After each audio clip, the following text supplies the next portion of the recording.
I always take people seriously. Yeah, you think they're serious pains in the ass.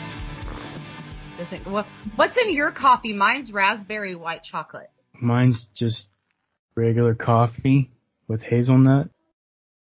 I don't like nuts. Are you? That's a lie. That's a bold. You're not even recording this. Are you recording this? Yeah, it is.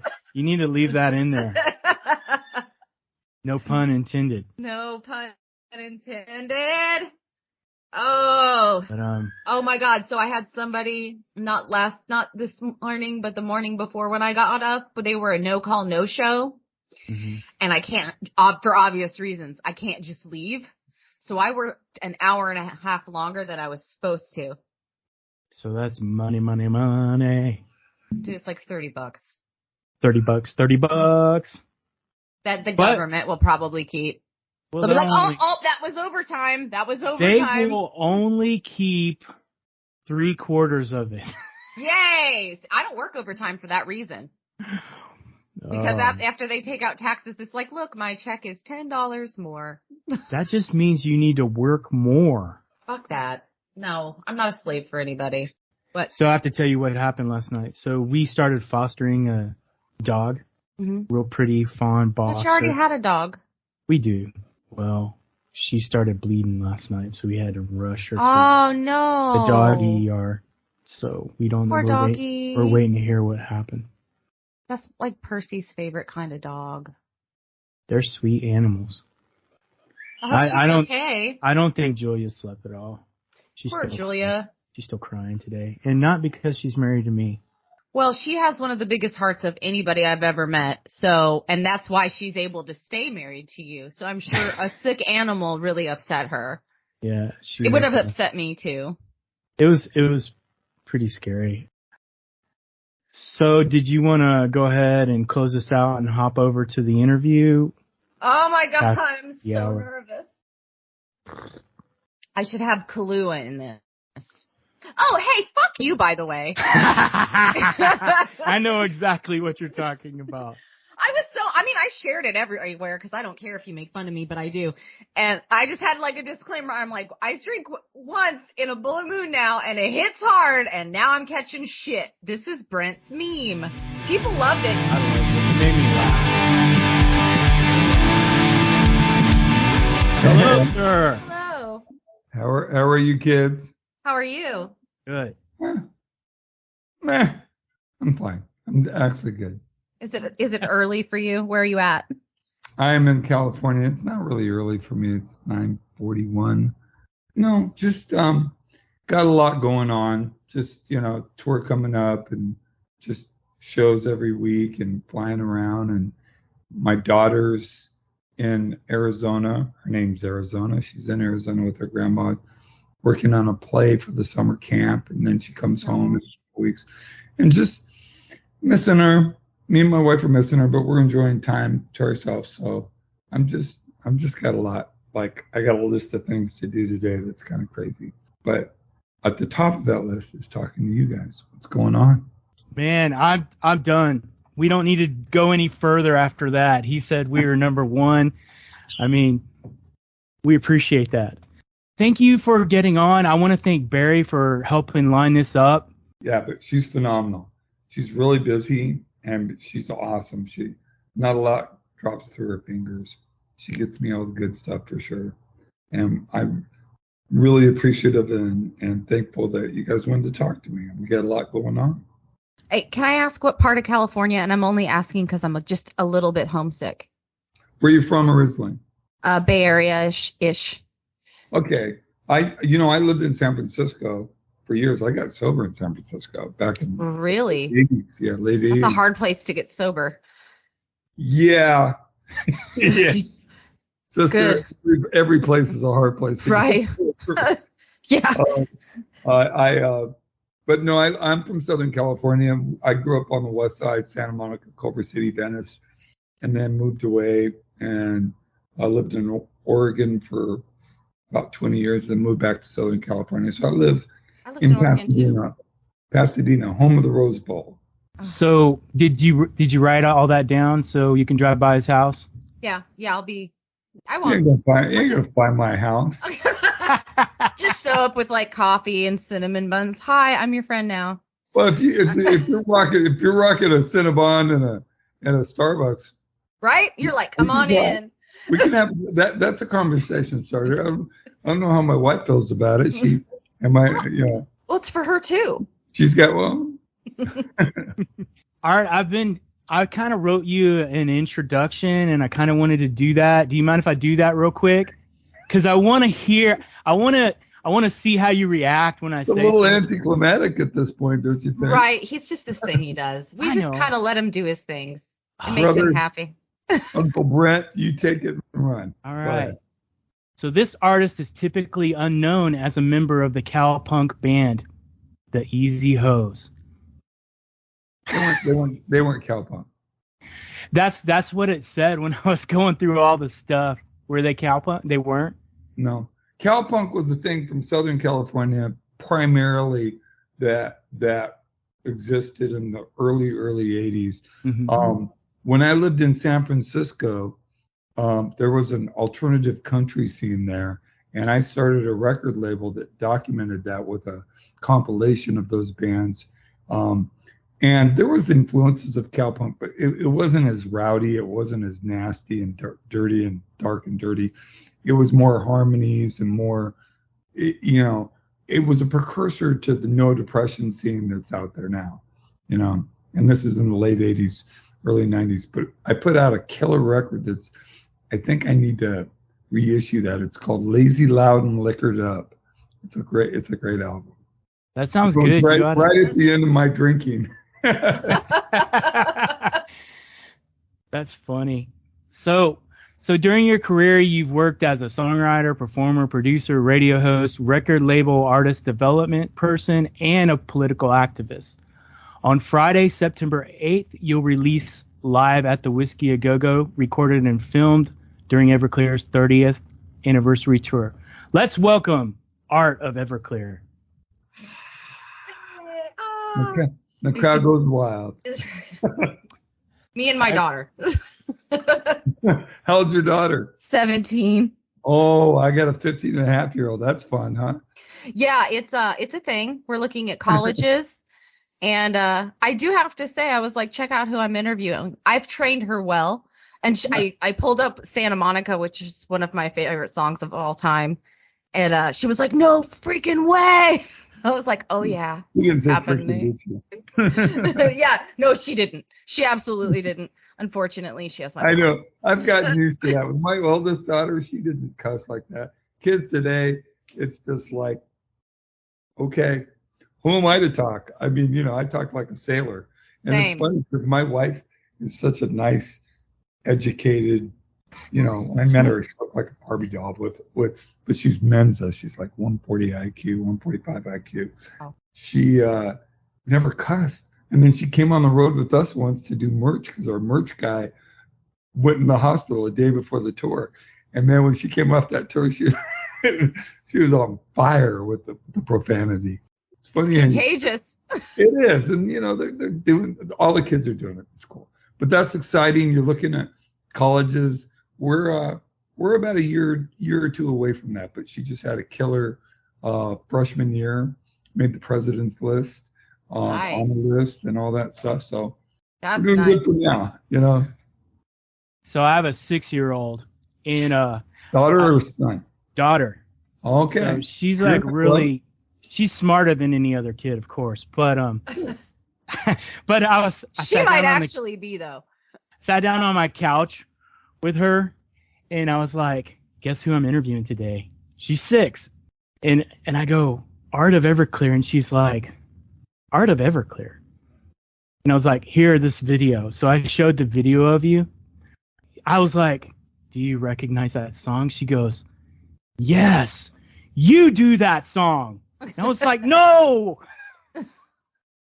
because I'm a musician too, and I play some of your songs. And so she recognized that I did your song. She's like, why is this guy doing your song, Dad? She's so confused. She was like, Dad, you're the greatest singer ever. I was like, no, I can name 10 million people that are better than me. She's so sweet. I don't know what your experience right now with your daughter is with her dad, but most daughters, if they have a cognizant father in their life, tend to be, when you're a man, no one loves you like that daughter between the ages of 2, I'd say 13, 14, and then it does that.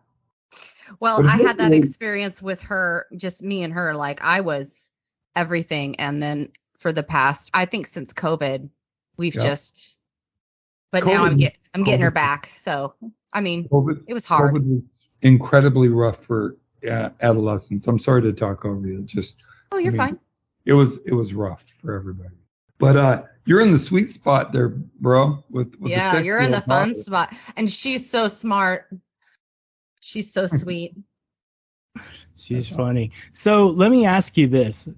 Would you speak about how you've been able to manage the competing priorities of career, family, and having me time or you time? You know, I've done better jobs at it at different times in my life. And one of the things you have to throw in there, because in my world it's prevalent, is my sobriety and my recovery, which at times I've been clean and sober for 34 years, but at times I haven't been working my program and I didn't act clean and sober. You know, like when it came to being faithful and lying and just anger, rage, control, all those things, they all create dopamine, which I'm an addict for. You know, I'm an addict.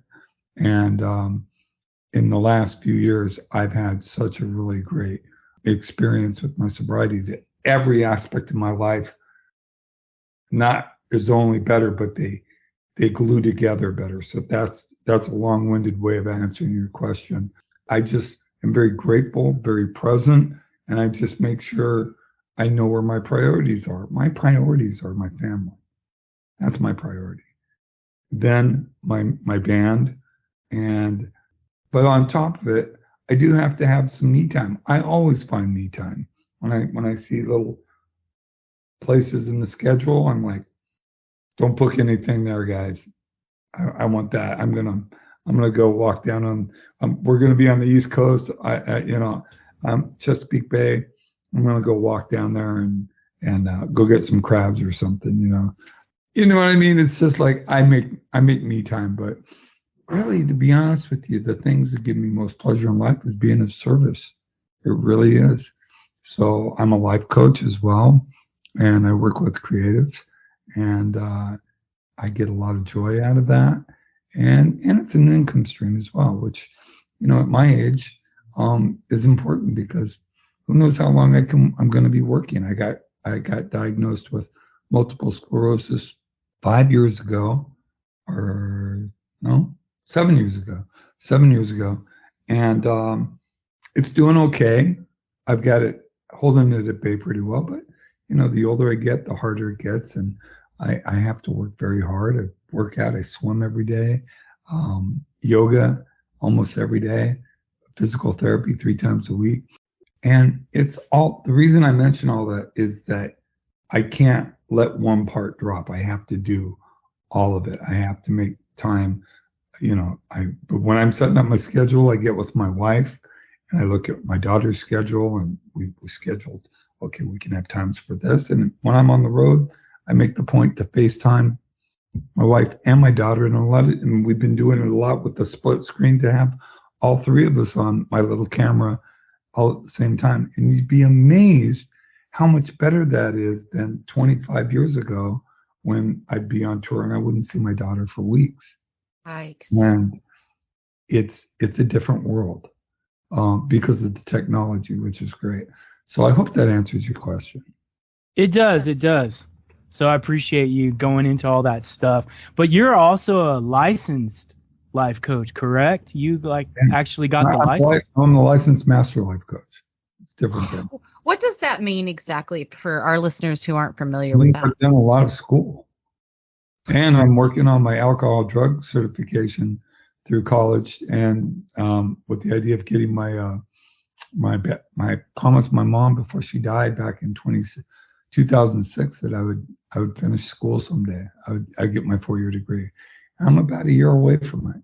Maybe a little. So that's what I'm doing.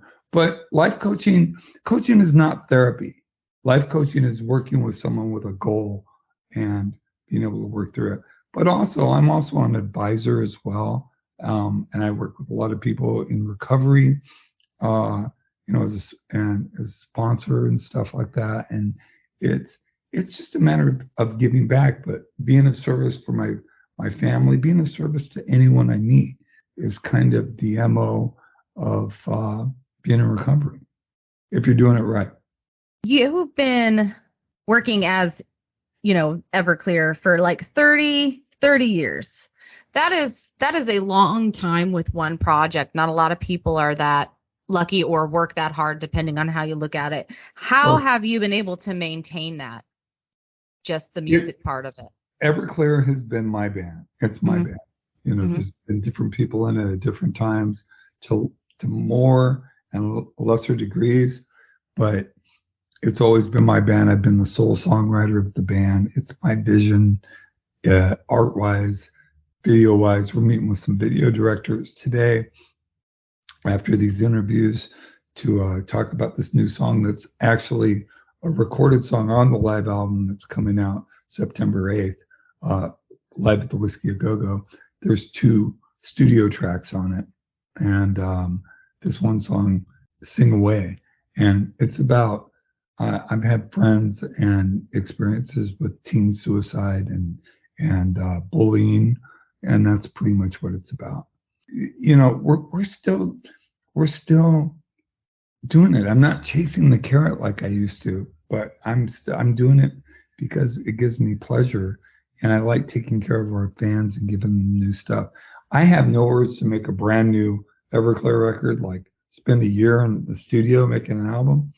I've done it like 11 times with Everclear and various projects. I don't need to do it again. Not right now. That could change. But right now, doing a song or 2 a year and super serving our fans, that's fun. That sounds like fun. Right now, unfortunately, do you guys know who Marie Kondo is? Sounds familiar. All right. Back during COVID, there was this Japanese lady who couldn't speak any English, who was Marie Kondo, who was on, I forget what, but she was all over. Everybody was writing about her. And she would go into your house and help you clean it out. And she would just like have you like, do you get any spark of joy from this item? If you don't, get rid of it. And that whole idea of like, I don't want to do anything that doesn't give me joy. It doesn't mean I don't clean up after myself or take out the garbage or do whatever I'm supposed to do because my wife likes that. She's nice to me. That gives me joy, right? So, it's a whole thing of like, life's just too short. And it doesn't matter that I'm 61. You could be 21 and have that attitude. And I think a lot of people after COVID do. And they're like, I don't want to work crappy jobs anymore for minimum wage. Exactly. How do you do it? I'm gonna, I don't need all these things. I'm just gonna live my best life and enjoy it. And I think that's brilliant. I love it. So that's kind of where I'm at. I'm sorry. Oh no, you're fine. I went off topic. No, I'm good with you. We like going off topic here. We do wing it a lot. We're just trying to keep it real because we know you're super, super busy and we want to respect your time. I would like to talk a little bit about the one song that has been released off the new live album for the Whiskey A Go-Go, Heroin Girl. Tell us about the live version of that song and how recording live at the Whiskey A Go-Go felt. At the Whiskey A Go-Go? Did I say that right? Yeah, I said that right. Yeah. I've worked like 43 hours in like 3 nights, so my brain is mush. I'm so sorry. You both look fantastic. You sound great. You're doing a great job. The Whiskey A Go-Go is a legendary club. I think the Doors started. The Doors were the house band there in the mid-late 60s. And You're just living my dream and Brent's dream, and we're just enjoying it, watching you. Well, I'm living my dream too. I mean, think about it. I still get to play guitar and sing in a rock and roll band. I'm 61. I've been doing this as my sole, source of income for 30 some years. And when I made the choice to do that, I wasn't famous or even signed to a record label. We said, if we're going to do this, man, we have to commit to it.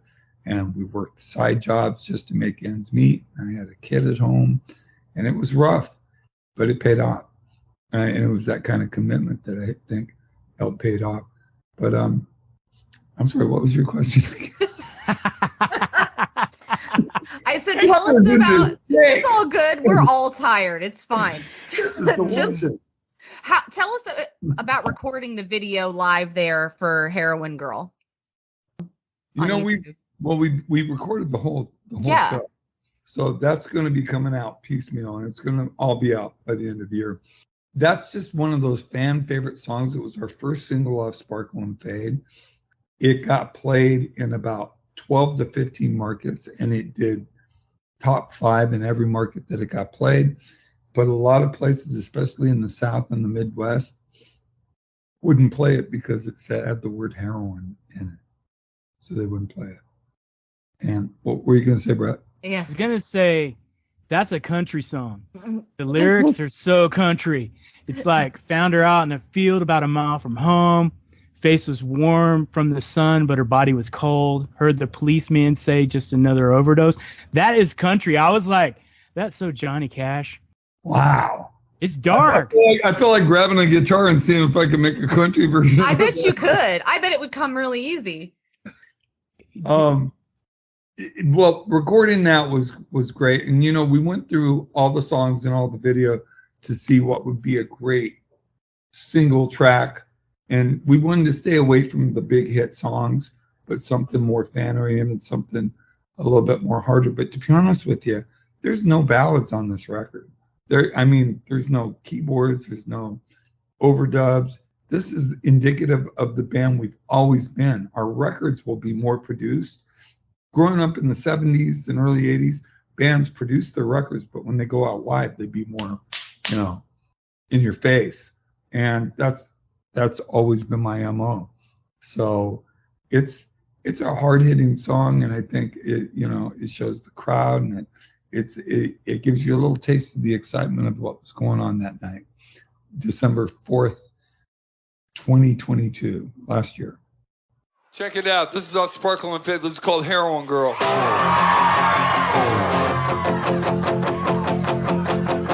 I used to know a girl. She had 2 pierced nipples in her. She drink that Mexican beer. We live on Mexican food. Yeah, wish I could go